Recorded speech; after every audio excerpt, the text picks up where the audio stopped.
Магадгүй түүнийг хүмүүс галзуу гэдэг. Гэхдээ л түүн шиг ийм хүсэл тэмүүлэлтэд шаргуу хүнийг олж харахгүй байгаа. Энэ бол 1959 оны Миссуригийн Saint Louis хот юм. Амбицтай хуваарай бизнес эрхлэгч Рэй Крок нь дэлгүүрээс дэлгүүрийн хооронд өөрийнхөө милкшейк хийдэг миксерээ зарах гэж оролдож хот хооронд явдаг. Хүн бүрээс тэрээр татгалзсан хариу авна. Гэсэн ч тэрээр хизээч бууж өгөхийг мэддгүй юм билээ. Энэхүү цөхрөнгөө барсан юу ч хийхээс буцахгүй худалдаач хэдэн жилийн дараа дэлхийн хамгийн баян нэр хүндтэй бизнесмен болох болно. Цаг үргэлж өөртөө урам зориг өгч хотоос хот хооронд аялж амьдралд нь ямар нэгэн шанс гарна гэж үргэлж итгэж найдана. Энэхүү оролдого нь өөрийнх нь санаанд ороогүй газраас хизээ нэг өдөр түүнд боломж олохыг тэрээр мэдэж байсан. Дахиад нэг үйлчлүүлэгчээс татгалзсан хариу авсны дараа өөрийнхөө Чикагогийн Illinois дахь офис руугаа залгадаг. Жун хэмээх өөрийнхөө нарийн бичгтэйгээ холбогджээ. Тэр эмэгтэй түүнд Сан Бернардино түүний миксернээс 6 ширхгийг авах саналтай байгааг хэлдэг. Хүргэлтийн хэмжээг нь сонсоод гайхсан боломжийн санал шиг санагджээ. Сэтгэл нь үдсэн тэрээр тэр дараа үйлчлүүлэгч рүүгээ залгадаг. 40 милкшейк хийхэд зориулж 8 ширхэг миксер авах захиалга өгсөн түүний сонирхлыг татлаа. Хэн энэ үед ийм их захиалга авдаг байна гэж бодоод энэ бүхнийг олж мэдхээр газрын зураг гаргаж ирээд Калифорни мужийн Сан Бернардино хүрэх урт удаан замын аялалдаа гарлаа. Хүрэх газраа очтол түүнийг санаанд оромгүй зүйл угтаж авлаа. Жижигхэн түргэн хоолны газарт маш олон хүмүүсийн урт дараалал түүнийг угтаж авлаа. 1950-ад онд ийм их үйлчлүүлэгчтэй газар байна гэдэг тухайн үедээ гоц үзэгдэл байх нь ойлгомжтой. Өөрөө амтыг нь шалгаж үзэхээр сониуч сандаа хөтлөгдөн дугаарлаж зогсдог. Бүүргэр захиалаад түүнийг 30 секундэд авсандаа итгэж өгөхгүй л байлаа. Бүүргэрээ идэж дуусаад өөртөө нас чацуу эрдүүнтэй уулзаад тэрээр амьдралдаа ч идэж үзээгүй хамгийн амттай бүүргэр байна гэж магтнаа. Тэрээр өөрийгөө Макдоналдс хэмээн танилцуулдаг. Дэлхийн алдартай түргэн хоолны сүлжээг үүсгэн байгуулагч юм. Рэйгийн боломж хайсан ухаалаг санаанаас энэ газар сүлжээ ресторан болтлоо өргөжнө. Өөрийгөө танилцуулах үеэр түүнийг милкшейк миксер зарахаар ирсэн хүн гэдгийг мэдэж авдаг. Мак түүнээс Калифорнид ирсэн зорилгыг нь асуух үеэр тэрээр өөр хүмүүстэй хэлэлцээр хийхээр ирсэн хэмээн худлаа хэлнэ. Мак түүнд рестораныхаа үйл ажиллагаагаа танилцуулдаг. Макдоналдсын бүүргэрийн хурдан шалгамгаа ажиллах ажлын бүтээмж зохион байгуулалтыг нь хараад гайхдаг. Макийн дүү Диктэй танилцаад тэднийг оройн хоолнд орохоор болдог. Рэй тэдэнд амьдралдаа харж байсан хамгийн зөв зохион байгуулалтаа түргэн хоолны сүлжээ газар болохыг сайшааж магтана. Тэгээд тэдний амжилтын түүхийг сонсохыг хүснэ. Ахан дүүс тэрний саналыг хүлээн аваад Сан Бернардино жижиг явуулын машинаас бизнесээ эхэлсэн тухайгаа хэлжээ. Тэд бизнесийнхээ зарим нууцыг Рейд хэлж өгдөг. Төргөн шуурхай үйлчлэх систем бол амт чанараа яаж алдахгүй байхын тулд ямар арга технологи ашигласнаа яар. Энэхүү систем нь нэг л өдөр тэдэнд амжилт авчирдаг. Тэр шүнжэнгөө Рэй нойргоо хонож энэхүү бизнесийг яаж томруулах талаар бодож төлөвлөнө. Дараа өглөө нь ахан дүүстэй уулзахаар ажлынхан гадаа хүлээж байлаа. Рэг олж хараад тэр хоёр маш их гайхжээ. Рэй тэдэнд бизнесээ франчайзинг болгох санал тавьдаг. Энэ л зорилгын төлөө Калифорнид ирсэн тухайгаа хэлнэ. Гэсэн ч Дик түүнд аль хэдийн франчайзинг хийх гэж оролцсон тухайгаа хэлээд сүлжээ өргөжих тусам хоол үйлчлэгээний чанар муудан хэмээн сануулдаг. Өөр 5 сүлжээ хоолны газар өөр хотуудад нээсэн ч амжилтгүй байсан болохоор хаасан тухайгаа хэлдэг. Өөрсдийн босгосон амжилттай бизнесээ нураахыг хүсэхгүй байгаагаа дурджээ. Энгийн 50 ресторантай байснаас нэг чанартай ресторантай байсан дээр гэж Мак хэлдэг.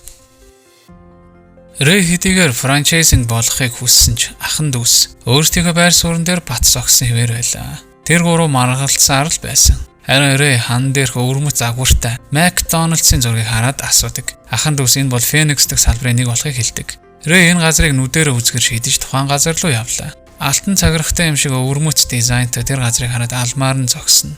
Яаж харагдах эсвэл хэр их мөнгө түүнд хэрэгтэй эсэх нь огт хамаагүй. Зүгээр л Макдоналдсыг өөрийнхөө бизнес болгохыг хүсэж байсан юм. Тэрээр Illinois дахь Arlington Heights дахь гэртээ ирлээ. Тэгээ эхнэртээ шинэ бизнесийн тухай хэлнэ. Үргэлж хэдэн 7 хоногор алга болдог эхнэрээ үргэлж ганцаараа ингэ орхидог болохоор эхнэр нь түүний ярианд таатай хандахгүй л байлаа. Хайр халамж хүссэн эхнэр нь түүнээс ер нь хизээ миний талаар бодох вэ хэмээн асуудаг. Рэй хариуд нь хизээж үгүй гэж хэлэхэд Apple түүнд уурлаад гараад явах нь тэр. Өөрийнхөө миксерүүдийг зарах гэж оролцсон ч үргэлж татгалзсан хариу авдаг. Дахин ахан дүүстэй уулзч тэдэнд өөрийнхөө хараа зорилгыг ярьж ятгах гэж оролдоно. Алтан гүүр шиг дизайн Америк мөрөөдлийн бэлэг тэмдэг болох тухай ярьдаг. Ингээд Америк даяар гэр бүлээр энэ газар хоол идэх тухай төсөөллөө ярина. Дик одоо ч гэсэн санааг нь дэмжихгүй байсан. Гэвч ах нь дүүгээ ятгадаг. Дараа нь гэрээ хилцээр хийгээд Рэй Макдоналдсыг өргөжүүлэхээр албан ёсны хов эзэмшигч болдог юм. Рестораны үнэт зүйл болон орц жорыг мөрдөхөр гэрээнд гарын үсэг зурлаа. Ямар ч өөрчлөлт хийсэн ахын дүүстэй зөвлөл тухай гэрээнд багтжээ. Рэй эцэст нь өөрийнхөө хүссэндээ хүрдэг. Тэгээд шууд ажилд орно.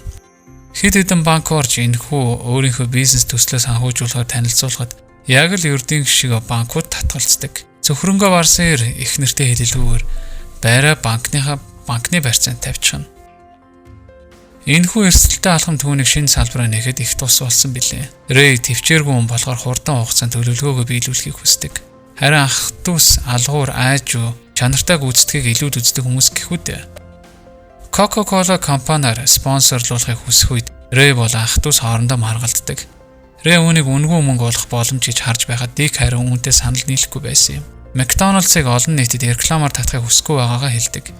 Үүнд нь дургуутсан Рэй ууртаагаар уцаа шийдлээ. Алтан цагирган дизайнтай Макдоналдсын салбар нь удахгүй үйл ажиллагаагаа эхлүүлнэ. Яг л ах дүүс шиг чанар болон үйлчилгээний үйл ажиллагааны стандартаа мөрдөхийг хичээж байлаа. Эхнэр нь үргэлж гэртээ ганцаараа л байсаар эхнэрээ тайтгаруулах гэж дараа өдөр нь хажуугийн нийтийн клубт боолцдог. Тэнд таньдаг хэд хэдэн баян найз нартайгаа уулзаад өөрийнхөө бизнесийн санааг цохуулгаад амжина. Тэд эхэндээ түүнийг шоолгоод эхнэр нь түүнийг дэмжиж санаагаа хэлгээд тэд сонсож эхэлнэ. Рэй тэдний нүдээр үзхийг санал болгоно. Рэй баян найзуудынхаа ачаар сүлжээгээ өргөжүүлжээ. Гэвч Дик түүнийг стандарт чанараа хадгалж чадахгүй гэдэг санаа зовж байсан юм. Хэлсэн ёсоор нь ч болж шинэ салбар нь стандартаа барьж чадахгүй байсан. Үүнийг засах нэг зүйл хийх ёстойгоо Рэй ойлгосон юм. Тэгээд нэг салбарыг нь хариуцдаг баян найзтайгаа уулзаад ярилцдаг. Тэрэнд стандарт эднэр хамаагүй гэхэд түүнийг гишүүнчлээс нь хасах тухай хэлнэ. Нэг өдөр тэрээр нарийн бичигт нь Библи зарах гэж оролдож байсан Санвартанг офстой олж харнаа. Тэр залуугийн шаргуу байхыг нь олж хараад бас еврей болохыг нь олж мэддэг. Амьдралаа арай гэж хоолтой залгуулж байгаа залуутай ярилцахаар шийдлээ. Түүнтэй гэрээж түүнд Иллинойс дахь шинэ салбараа хариуцуулахар болдог. Леонард болон түүний эхнэр Майя хоёр тэрхүү салбарыг нь гайхалтай авч явааг хараад түүний толгойд нэгэн шинэлэг санаа орж ирэх нь тэр. Рэй эхнэрийнхээ энгийн нэг ресторанд дагуулж очиод танихгүй хүмүүстэй ингээ харилцаа яриа өрнүүлдэг. Түүнд уулзсан хүнтэйгээ бас дараа нь бас л гэрээ хийж нэг салбараа хариуцуулдаг. Ирч хүчтэй амбицтай Америк залуусаар өөрийнхөө франчайзинг тэлж болохыг мэдэрлээ. Янз бүрийн хурал зөвлөгөөн, шашны сүм цуглаан гээд Америкт даяар ажилчин олохоор аянд мордноо. Энэхүү арга нь түүнд шууд үр дүнгөө өгч эхлэх нь тэр. Ингэснээр олон франчайзинг нээлтийг хийж амжилттай явагдах үе таалгыг нэ. Рэй тун удалгүй Макдоналдсын нүүр царай болж Миннесота дахь шинэ салбарын нээлтэн дээр ирдэг. Бүх хүмүүс л түүнийг сайхнаар угтаж тэр оройноо үнэтэй ресторанд хоол идэнэ. Тэндээ Ролли Смиттэй уулздаг. Тэр рестораны захиралч гисэн түүний франчайзинг нэг гишүүн болохыг хүсэж байгаа тухайгаа хэлнэ. Тэр залууг ярьж байх хооронд үзэсгэлэнтэй эмэгтэй хажууд нь төгөлдөр хурд тоглож байлаа. Рэй түүнээс харцаа олдуулж чадахгүй байсан юм. Ролли түүнийг Джон Смит хэмээн танилцуулна. Түүний эхнэр нь үүнийг мэдэж байсан ч түүнээс харцаа холдуулж чадахгүй байсан. Түүнтэй хамтдаа төгөлдөр хурд тоглож Рэй түүнд дурлсан нь ойлгомжтой байлаа. Рэй Миннесотагийнхаа аяллаас илүү том амбицтайгаар эргэн ирээд тэрээр сүлжээгээ дэлхийд даяар өргөжүүлэхийг хүслээ. Гэвч Жун түүнд жижиг асуудал байгааг сануулдаг. Ахын дүүстэй хамгийн анх хийсэн гэрээний 1.4% ашгаас болж бизнесээ өргөжүүлэх боломжгүй гэж хэлдэг. Ахын дүүстэй холбогдож гэрээгээ дахин өөрчлөх санал тавина. Дик харин татгалзна. Рэг цөөрч хэмээн хэлээд амжив. Дараа өдөр нь түүнийг төвчээртэй гэгч нь хүлээж байсан их нэртэйгээ уулзах үед банк түүнийг зээлээ төлөхгүй байгааг сануулсан тухайгаас сонссноо. Эхнэр нь хэлэхэд тэр юу ч хэлж чадсангүй. Түүний юу хийснийг эхнэр энэ үед олж мэджээ. Ууртайгаа Рэй банкиртэй хэрэлдэх үед банкир нь харин түүнд 3 сарынхаа зээлийг төлөөгүй тухай сануулдаг. Рэй Джон болон Рэйлигийн сүлжээн дээр очиод чанар болон стандартын тухай яриа өрнүүлэх үед Джон түүнд нэгэн гаргалгаа хэлж өгдөг. Хуурай сүний милкшейкийг ашиглаж болох тухай хэлээд ингэснээр зардлаа хэмнэх шийдэл гаргаж ирлээ. Тэгээд түүнд амсууллаа. Рэй ч үүнийг хэрэгжүүлэхээр шийддэг. Ингэсэн хэдий ч түүний хувьд авирах ёстой нэг том уул байсан. Гэрээний дагуу ямар ч өөрчлөлт хийх үеэр ахын дүүстэй зөвлөлдөх тухай байсан болохоор өөрчлөлт хийхийг хүссэн ч ах дүүс татгалздаг. Рэгийн урам хугарах нь ойлгомжтой. Дахиад банктай уулзч дахин зээл хүсдэг. Гэсэн ч банк дахиад татгалзна. Тэр үеэр Harry Sonnenberg хэмээх залуу ер түүнийг ажиглаж байсан юм. Бизнес нь өргөжөөд байхад хангалттай мөнгө олж чадахгүй байгавал нэг зүйл алдаатай байна хэмээн сануулдаг. Рэй түүнд компанийнхаа тайлан танилцуулдаг. Хэд хэдэн санхүүгийн тайланг нь олж хараад асуудал яг хаана байгааг олж мэдээд тэр Рэй үл хөдлөлийн бизнесийн модельээр явуулахыг сануулдаг. McDonald's-ийн франчайзинг байгуулагдсан газруудыг худалдаж аваад тэгээд франчайзингийн эзэмшигч эзэдүүдэд газрыг нь лизингээр зээлүүлэхийг санал болгох шийдэл гаргаж өгдөг юм. Ингэснээр тэрээр бүхэл бүтэн франчайзингийн хяналтандаа байх боломжтой юм. Ингээд Mac болон Dick-ээс илүү эрх мэдэлтэй болно гэсэн үг юм. So the operator selects the site. Yeah. He picks the property. Right. You provide the training, the system, the operational know-how, and he is responsible for the rest. Is there a problem? A big one.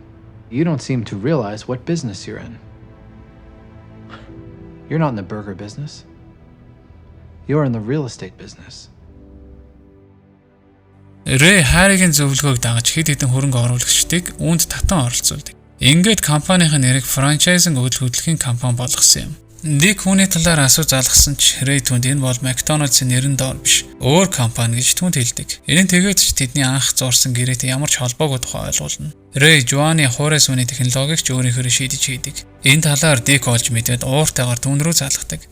Рэй гэрээгээ зөрчин талаар сануулна. Гэрээ гэдэг яг л гэрлэлт шиг салж болно, болж болно хэмээн Рэй хэлдэг. Тэр оройноо эхнэрээсээ салах тухай ам нийлээ. Бүх өмч хөрөнгөө эхнэртэй шилжүүлж зөвхөн McDonald's-ийн бизнесийг авч үлдэх тухайга түнд санал болгоно.